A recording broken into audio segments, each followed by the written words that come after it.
Bonjour, je suis Christian Mbenga. Je suis le coordonnateur du secteur de l'énergie au sein de l'Organisation internationale Ressources Maraises. Et j'ai été invité à participer à un atelier organisé par Claretin en RDC pour évidemment leur parler de l'accès à l'électricité en RDC. Alors, mon intervention consistait ou s'est basée sur 3 points. Je devais, au-delà du fait que je devais parler de l'accès à l'électricité dans la globalité, essayer de parler un peu de la situation actuelle de la RDC par rapport à l'accès à l'électricité.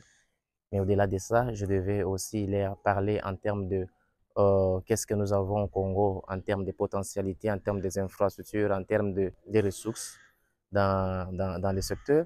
Et en dernier lieu, faire quelques recommandations, quelques propositions en termes des outils, des réseaux d'organisation qui existent et qui travaillent dans le secteur de l'électricité en RDC.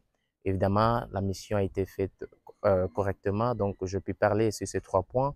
Je puis, au-delà de ça, faire des recommandations sur la manière dont la mission des Claretons peut pouvoir travailler dans les jours à venir pour pouvoir essayer d'élargir aussi leurs interventions en RDC, parce que je vis aussi leurs thèmes qui, évidemment, se focalisent sur la protection de l'environnement, évidemment, l'écologie et tout ce qui touche un peu au changement climatique. Donc, pour moi, c'était très important à l'ère où nous parlons du changement climatique, de la transition énergétique, d'insister sur, évidemment, l'apport de travail que fait Ressources Maraises par rapport à la promotion des énergies renouvelables au travers de l'outil Congo Epela. Donc, Congo Epela, qui est un outil que nous avons mis en place, qui est un outil 100% énergie renouvelable, qui propose des solutions le moins chères pour électrifier toutes les contrées de la RDC avec les énergies renouvelables à un coût moins réduit. Donc, voilà un peu sur quoi nous nous sommes entretenus aujourd'hui avec les participants à cet atelier. Et pour commencer à répondre à notre frère qui demande si nous pouvons expliquer l'écologie intégrale veut dire quoi? Parce que nous sommes dans les thèmes comme le frère Torres a souligné. L'écologie, c'est le thème central de notre session et nous sommes en train de parler sur les temps pour la création. Alors, tout part de l'encyclique du pape François, Laudato Si. Alors, pour Claret, nous avons essayé de montrer comment Claret a vécu cette écologie intégrale, donc prendre soin de l'environnement. Non seulement, Claret n'a pas seulement tenu compte d'une dimension, mais plutôt la dimension humaine, la dimension intégrale et spirituelle. C'est comme ça que dans l'ensemble, nous avons pris le thème de l'écologie intégrale. Je ne sais pas si j'ai répondu à la première question. Et la deuxième, l'apport déclaré dans l'écologie actuelle, donc pour aujourd'hui. Nous avons dit quelque part que les soucis déclarés quand il est arrivé à Santiago de Cuba comme archevêque, il a voulu d'abord connaître son environnement. Pourquoi connaître l'environnement? Il doit connaître la mentalité des gens à qui il doit annoncer la bonne nouvelle. S'il ne maîtrise pas cet environnement, il ne saura pas travailler. C'est très important de connaître la mission ou bien l'environnement auquel tu vas passer ta mission. Et nous avons dit que Claret s'est préoccupé de la situation de la population. En se préoccupant de la situation de la population, il a construit une maison de charité pour recevoir les enfants qui étaient abandonnés. Ça, c'est déjà un apport. Aussi, il a participé, il a voulu promouvoir l'éducation de l'enfant et de la jeunesse.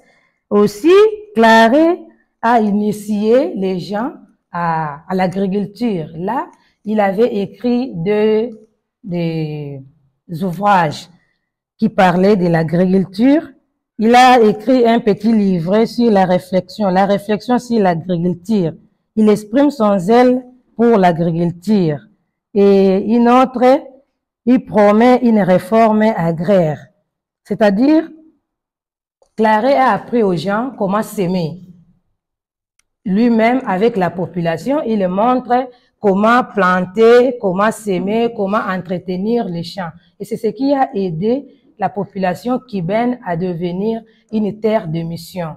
Et pour répondre à la question du père qui dit qu'il a senti que nous avons beaucoup plus martelé sur l'aspect humain, puis s'il faut parler de l'écologie déclarée, c'est comme nous venons de le dire. Claret a écrit des ouvrages dans lesquels il a expliqué aux gens comment faire l'agriculture. Et il ne s'est pas limité seulement à ces deux ouvrages. Il a montré lui-même aux gens comment se prendre en charge. Et là, il ne défendait pas le déboisement. C'est-à-dire, il a demandé aux gens d'entretenir l'environnement pour ne pas déboiser. Quand tu déboises, il faut planter. Il ne faut pas laisser, tu as déboisé et puis tu laisses. Non, tu déboises et puis tu plantes. Lire la parole de Dieu est dans les Écritures, les livres des Écritures saintes et dans les livres de la création. Donc, pour cela, nous allons inviter le Père Frédéric Mbemba. Tous, nous voulons parler de l'écologie intégrale.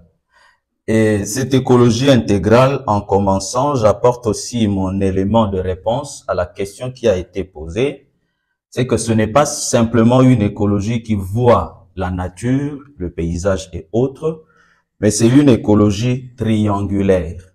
Il y a Dieu au-dessus, il y a l'homme, où vous le placez, vous décidez, d'un côté, et de l'autre côté, il y a la nature. Nous voulons parler de la justice et la paix. Pourquoi Laudato Si? Et qu'est-ce que cela veut dire? En fait, cette expression que le pape François a bien voulu utiliser, il apprend dans le langage de François, François d'Assise, qui utilisait ça dans sa langue pour parler de la gloire, la louange à Dieu. Ça veut dire loué sois-tu. Et lui, il prend ça et il se l'approprie. En fait, cette encyclique veut aussi nous amener à avoir une considération ou une façon autre de voir Dieu, de contempler Dieu, de regarder Dieu, qui n'est pas seulement en face de nous, mais qui est aussi au-dedans de nous. C'est Dieu qui nous interpelle aussi, qui nous invite non seulement à avoir une façon de vivre envers lui, mais aussi et surtout envers nos frères. Alors, Laudato Si, comme je viens de dire, veut nous amener à une écologie intégrale qui prend donc les trois cadres. Il y a Dieu, il y a l'homme et il y a la nature. Mais pour ce qui concerne les temps de la création, cette année, il a été choisi un thème. Et ce thème n'a pas été choisi au hasard. Il a été tiré d'une référence biblique que nous avons au tableau. C'est Amos 5, 24. Si quelqu'un a une Bible, il peut nous lire ça. Mais que la droiture soit comme un torrent d'eau et la justice comme un torrent qui jamais n'est tardi. La justice et la droiture. Merci beaucoup. Nous avons là le mot justice, nous avons le mot droit, quand bien même nous allons associer à ce mot justice la paix. Et il y a le fleuve. Pourquoi cette image? C'est parce que l'on veut donner l'essence du mot justice à notre intelligence, à notre application. Et selon le pape, la justice est pour nous, les hommes, ce que l'eau est pour le corps. Il y a un adage qui dit, l'eau, on peut me compléter? L'eau, c'est la vie. Vous faites 5 jours dans le désert, il n'y a pas d'eau, qu'est-ce qui vous arrive? Vous partez. Alors, ce qu'est la justice pour notre vie, c'est ce qu'est l'eau pour notre corps. Ce qui veut donc dire que la justice n'est pas extérieure à nous, mais fait de nous des personnes, des humains, j'allais dire. En d'autres termes, celui qui se réclame comme humain ne peut pas ne pas vivre dans la justice ou encore appliquer la justice. Parce que avoir un corps, déjà que dans le corps, il y a de l'eau, cette eau, même si l'enfant ne boit pas de l'eau à sa naissance, mais dès qu'on le blesse dans son corps, il sort de l'eau. Je crois que vous n'allez pas me contredire. C'est vrai que je n'ai jamais été à la maternité pour voir ça, mais je sais que c'est ça. Donc, à la naissance déjà, l'enfant a de l'eau dans son corps. Disons, on ne peut pas avoir de l'eau en deçà de cette quantité-là dans son corps. Sinon, on s'en va. Ce qui veut donc dire, comme le pape compare l'eau, ce qu'est l'eau au corps, à ce qu'est la justice à nous humains, ça veut donc dire que celui qui pense qu'il est humain ne peut pas ne pas vivre dans la justice. Et suivant cette logique, je crains de dire que ceux qui n'appliquent pas la justice ne sont pas vraiment humains. Ce sont des hommes, mais ce ne sont pas des humains. Je crois que nous savons qu'il y a une petite différence entre l'homme et l'humain. En fait, ça se regorge, tout est ensemble, mais il y a quand même une différence entre l'homme et l'humain. On peut être homme, mais on n'est pas humain. Alors, j'ai pensé subdiviser mon travail en deux parties. Le premier sous-point que j'intitule « Que la justice se répande ». Comme je disais, ce thème était inspiré du prophète Amos, le texte que nous venons de lire, et le pape François a donné un message fort partant de ce texte. Et lorsque nous allons chez Amos, nous comprenons que cette justice est une demande et une réclamation de Dieu. J'aurais dit plutôt une volonté de Dieu. La volonté à quoi? La volonté à ce que nous, les hommes, nous puissions vivre dans cette justice. Que la justice règne au milieu des hommes que nous sommes. Parce que la justice est essentielle à notre vie d'enfant de Dieu. Pourquoi est-ce que cette justice doit être essentielle? Parce que la justice vient de Dieu qui est lui-même juste. Et comme lui, Dieu est juste, comme le Christ nous l'a dit, soyez parfaits comme votre Père céleste est parfait. Et comme lui, notre Père, est juste, nous qui sommes ses enfants, nous devons aussi être justes. Parce que lui aussi nous a justifiés. Ça, c'est la théologie de Saint Paul. Si vous prenez la lettre aux Romains, c'est tout ce qu'il déploie, il explique. Nous sommes justifiés par Dieu qui est juste. Et donc, nous sommes invités à être justes. Cette justice doit donc émerger parce qu'elle est nécessaire à la vie de l'homme. Là où nous vivons, la justice est nécessaire. Sans justice, je ne sais pas ce que sera le monde demain. Je l'ai dit, comme l'eau est importante pour le corps, la justice est importante pour la vie humaine. Une vie équilibrée, une vie des enfants de Dieu. Sans justice, nous allons nous évaporer. Nous allons partir. Mais où est-ce que nous allons partir? Point d'interrogation. En cherchant le royaume et la justice, voilà le texte. Cherchez d'abord le royaume de Dieu et sa justice. C'est cela que les textes nous disent. Et donc, chaque homme doit faire l'effort de chercher cette justice. Mais je suis quand même, je n'aimerais pas vous décevoir en disant que le mot justice est malheureusement devenu un refrain sans contenu dans nos différents pays en Afrique. Nous avons l'habitude de scander des slogans. Moi, je dis des slogans creux. Vous entendez quelqu'un qui vient d'arriver au pouvoir ou je ne sais où et qui vous apporte un slogan. C'est tout le monde presque qui répète ce slogan. Bon, à part moi, parce que je n'ai pas l'habitude de répéter ces slogans-là. Quelqu'un nous arrive et dit changement de mentalité. Et après autant d'années, aucune mentalité n'a changé. Ou presque une bonne partie n'a même pas changé. Peut-être quelques 2 ou 3 personnes qui ont changé de mentalité. Slogan creux. On arrive, voilà un autre slogan. Le peuple d'abord. Mais ce peuple-là, on le mate à tout moment. Le peuple ne fait que souffrir. Mais on continue de scander ce slogan. Le peuple d'abord. Les slogans creux. Et un autre, comment on appelle ça encore pour le Kinshasa? Kinbopeto, voilà. Kinbopeto. Et il y a un slogan, il faut bien prononcer. Kinshasa sans sachet. Kinshasa sans sachet. Donc, Kinshasa ne doit plus avoir de sachet. Sans, ce n'est pas sans C-E-N-T, mais sans S-A-N-S. Kinshasa sans sachet. Mais quand vous tournez, vous sillonnez, vous vous promenez, vous vous rendez compte que partout il y a des sachets. Peut-être là où nous sommes, il n'y en a pas, comme nous avons parlé de l'écologie. Mais si on n'avait pas commencé à parler de l'écologie, si c'était autre chose, peut-être qu'on allait trouver des sachets abandonnés à gauche et à droite. Donc, nous avons des slogans creux de cette façon-là. Et nous sommes malheureusement tous dans cette boîte où nous nous comportons de cette façon-là. On ne sait plus trop faire la différence entre l'intellectuel et le badaud qui ne connaît rien. Tous nous nous comportons de la même façon. Rapidement, je vous raconte une petite aventure qui s'est passée avec un jeune confrère qui prenait le bus, je ne sais où il venait pour descendre ici à Makengo, à la douane.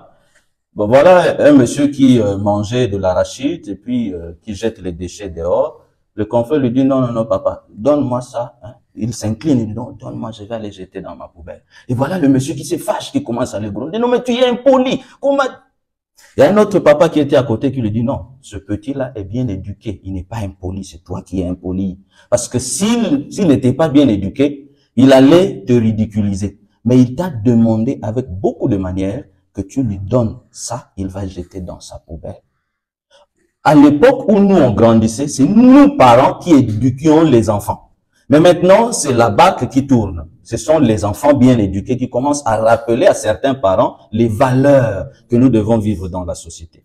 Tu ferais mieux de t'excuser auprès de ce petit. Et puis finalement, bon, ils ont explosé, ils ont commencé à discuter, le confrère est descendu, il est parti.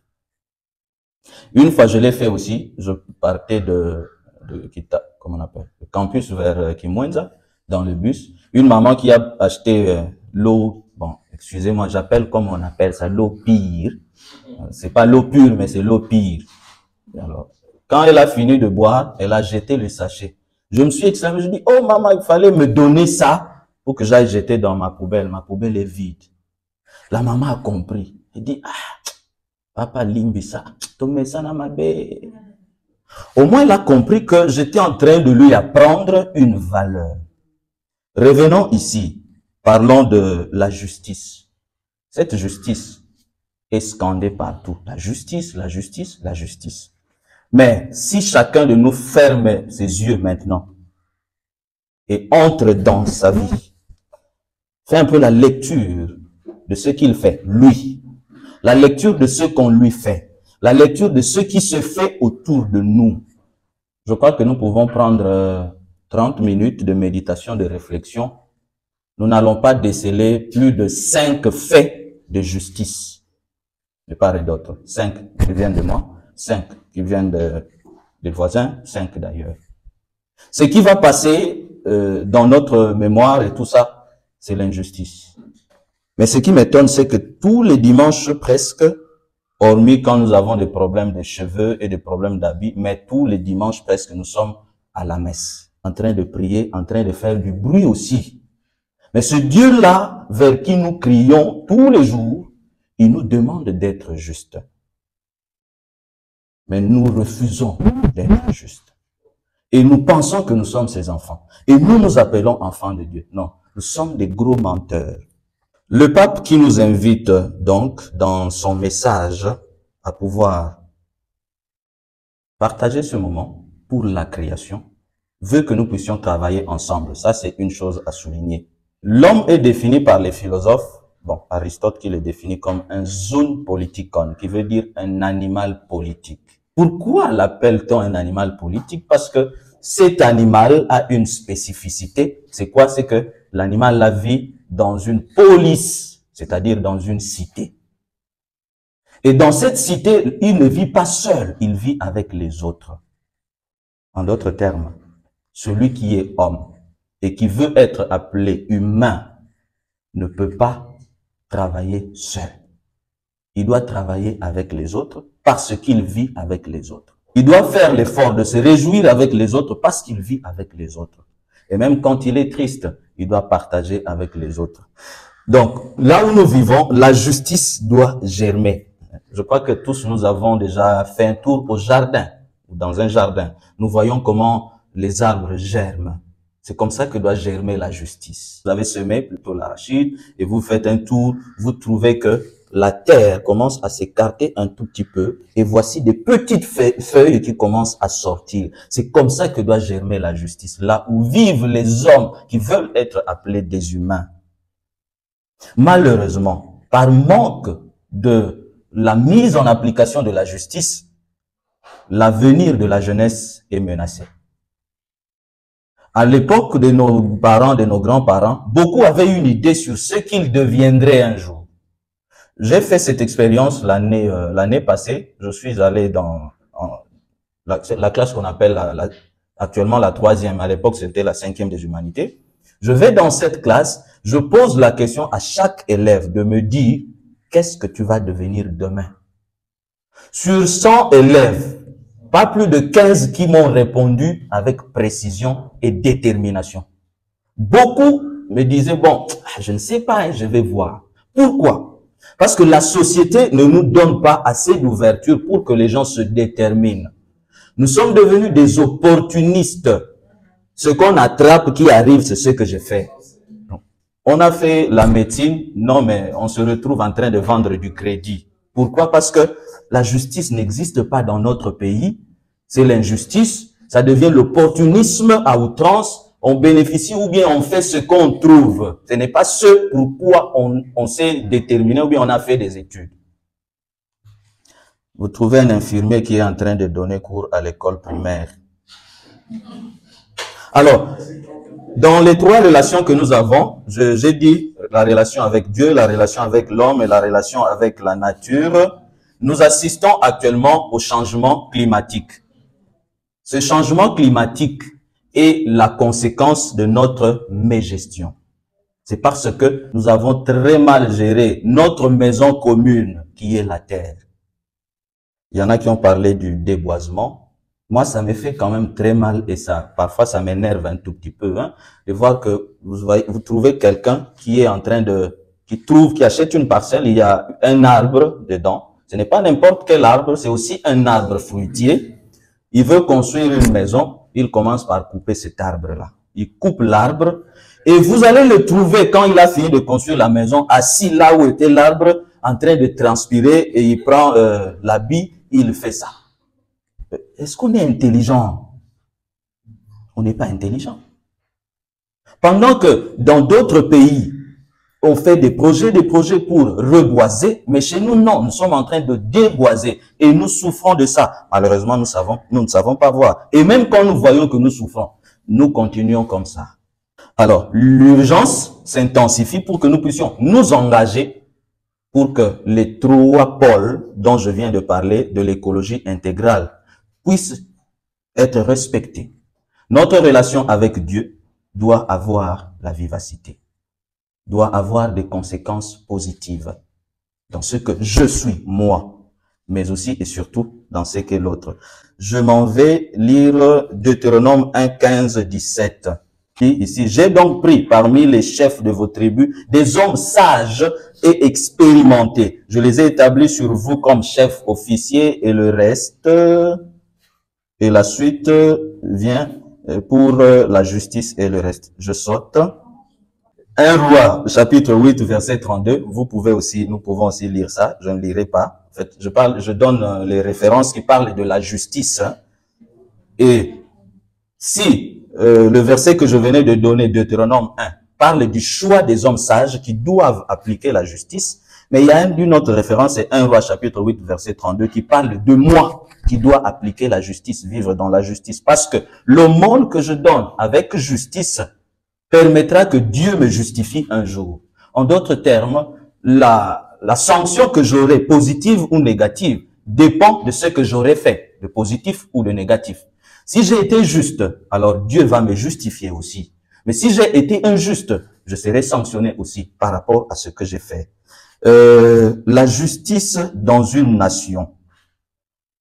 Dans Proverbe chapitre 14 verset 34, il est dit, la justice élève une nation, mais le péché est la honte des peuples. La justice élève une nation. Vous voulez que votre nation soit élevée, que les gens la respectent. Nous devons vivre dans la justice. En fait, la paix a des piliers. Il y a des valeurs de cette paix. Il y a la non-violence, le respect d'autrui, la tolérance, la solidarité et l'ouverture aux autres. Cela implique, mais il faudrait que l'on sache une chose. Dans une société, lorsque nous parlons de la paix, nous devons travailler ensemble. Cela ne nous oblige pas, et parce que jamais nous ne serons homogènes, cela n'oblige pas que la société devienne homogène. C'est impossible. C'est-à-dire que tous nous soyons des mêmes. Non. Nous serons toujours hétérogènes. Il y aura des diversités, des différences et tout ça, mais que tous nous puissions concourir à la réussite et à l'établissement d'une nation digne. Shalom, chers frères et sœurs dans le Christ. Je suis Makie Sebakelana, Mobateli à la paroisse Saint-Ignace. Aujourd'hui, nous avons participé à une conférence. Le thème principal était l'écologie intégrale. On nous a montré comment nous devons garder notre environnement, car il est très important que nous puissions garder notre environnement. Sur ce, je vous conseille de payer ces livres et de bien lire ces livres, car ça nous montre comment nous devons garder notre nature. Ce n'est pas que tu prends le jus et puis tu jettes la bouteille. Non, non, faisons de bons gestes pour garder notre planète toujours saine. Et aujourd'hui, on nous a parlé encore, il y avait plusieurs intervenants qui sont passés, mais ce que j'ai beaucoup plus aimé, c'est la vie de Saint Antoine Marie Claret. Lui qui avait tellement de choses en lui, il s'est rabaissé étant qu'homme pour aider le plus démuni d'entre nous. C'est ce que moi j'ai plus retenu et c'est ce que moi je vais plus faire dans ma vie quotidienne, aider les autres, toujours être là à l'appel des autres. Et comme thème, nous avons encore eu que la justice et la paix se répandent partout où nous sommes. Je vous conseille, si vous voulez mieux vivre avec les gens, ayez toujours cet amour de pardonner, quels que soient nos différends, ayez toujours l'amour en nous et cultivons de bons gestes pour garder notre planète. Oui, merci beaucoup. Moi, c'est M. Jarostan Yannick Motoutan. Je suis formateur national de laïcs Claret. Nous sommes venus ici à Kimbondo pour une formation qui concerne l'écologie intégrale. Comme nous le savons, le monde d'aujourd'hui est un peu menacé sur le changement climatique. Alors, la formation ici nous a aidé beaucoup vraiment, pour bien améliorer notre environnement. Nous sommes censés de connaître, à protéger notre environnement pour que nous puissions avoir des arbres, nous puissions avoir la nature quand même à côté de nous. Alors, ici, sur la formation, on nous a vraiment enseigné comment conserver l'environnement. Nous avons aussi entretenu des questions sur notre environnement avec l'équipe et le groupe qu'on avait désigné. Et on a essayé quand même de sortir nos arguments pour définir comment nous-mêmes nous sommes victimes de la destruction de notre environnement. Alors, si cette formation, ça m'a expliqué pour que moi aussi, personnellement, dans mon environnement, j'entretiens ça. Il y avait différents intervenants, on a parlé de l'écologie d'abord intégrale, comment aussi notre relation avec Dieu, Dieu avec l'homme, l'homme avec la nature. Tout ça qui fait ensemble de l'environnement au-delà. Nous vous remercions, nos formateurs, et plus spécialement Père Mbemba Frédéric, avec ses enseignements aussi. L'importance aussi de l'écologie ou de l'environnement avec Dieu. Voilà, nous vous remercions. Merci. Mon nom est Merveille Loubikantou. Je suis étudiante de l'Université pédagogique nationale. Là, je suis en train de faire la géographie et la science de l'environnement. Alors, j'ai aimé de participer à cet enseignement qui nous parle de l'écologie parce que en voyant notre nature, en voyant ce qui se passe dans notre nature, nous devons vraiment être formés afin d'améliorer encore notre connaissance sur l'environnement.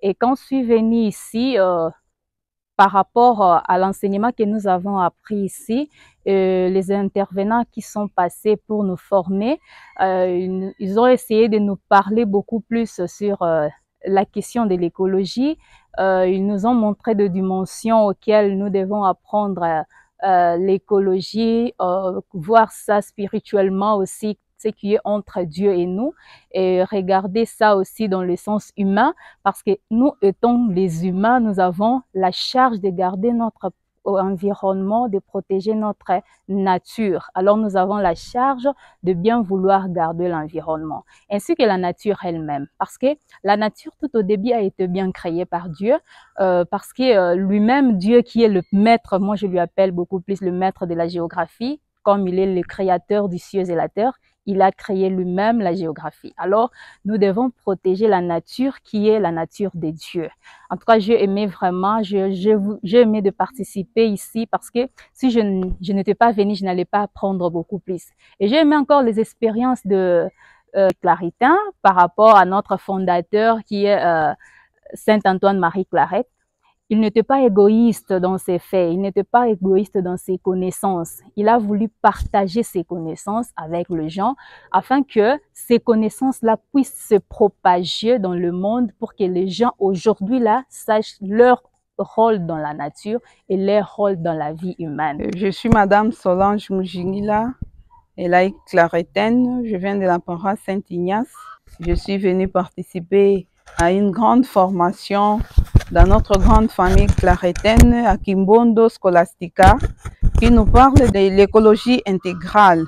Alors j'ai beaucoup aimé, j'ai aimé aussi la prédication de Père Frédéric qui nous a parlé de la paix et la justice qui est en 3 dimensions avec Dieu, avec l'homme et la nature. Nous devons cultiver la paix et la justice avec nous-mêmes, avec nos frères et sœurs, et nous devons prendre certaines décisions pour bien aménager notre environnement, ce que nous pouvons intégrer dans nos enfants, dans les petits-enfants, dans les adultes. Nous devons le faire aussi avec amour. Merci.